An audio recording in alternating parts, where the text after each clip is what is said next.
Welcome to this week's episode featuring Akil Augustine, who's here with us today for our Following Your Passion series.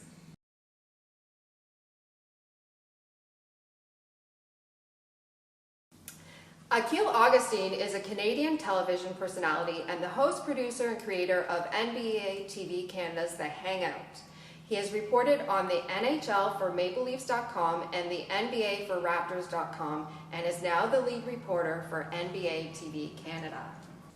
Thank you so much, Akil, for being here today. Thank you for having me. Before we jump into the 5 Following Your Passion questions, I would love for you to quickly summarize for us how you arrived where you're at in your career today. One name, Cabby Richards. I was working at Foot Locker. He was on TV at the time covering basketball for NBA Excel on Sportsnet, and I looked up to him as someone I wanted to be like. He came in one day to buy a pair of shoes, and I convinced him to let me be his intern. Wow, that's fantastic. You ready for the Following Your Passion questions? Born ready. Here we go. What does following your passion mean to you? Following your passion means that you're doing the thing that you identify with and that you want to do all the time in the way that you want to do it. I think that's very key for passion. Passion comes internal.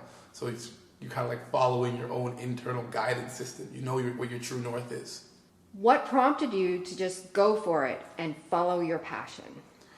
What prompted me to go for it was probably a lack of knowledge that I shouldn't or couldn't. I started doing this when I was 17. I think probably when you're 17, people kind of, allow you to dream a bit more. And I stuck with it and made steps. And I think people were discouraged to, actually discouraged me because they saw the progress I was making. So I would say it's probably just my lack of understanding how difficult it would be. I was all gung-ho from the start. What have you risked or sacrificed to follow your passion? Tons of things, and I kind of put them out of my head. I think my first risk was in grade 10 when they had that career flow chart, and they said if you stop taking math and science, certain career paths are cut off. And I looked at those career paths and I said, those probably aren't for me. And that was probably the first risk I took. And I kind of stopped looking at them as risks and just they were more like decisions that were going to allow me to put my eggs in that basket that I really wanted to carry to town. What have you gained by following your passion?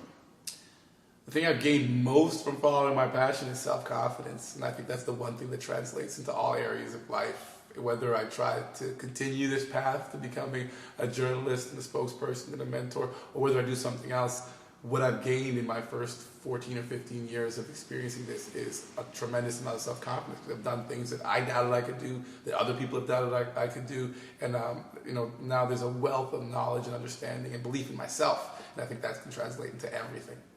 What piece of advice would you give to someone thinking of finding or following their passion?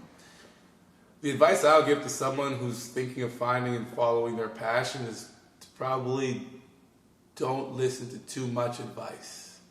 I think a lot of our internal guidance comes from our own experiences, and other people don't really understand what motivates us, what makes us scared, what wakes us up in the morning. But I think if you take the time to investigate and understand yourself, you'll probably have a better understanding of that than anybody else. So, take advice with a grain of salt, but really understand that you know what you want. You built this, you've designed this, and you should really follow it to the end of what you see it can be. Thank you so much, Akil, for taking part in this series. Thank you for having me.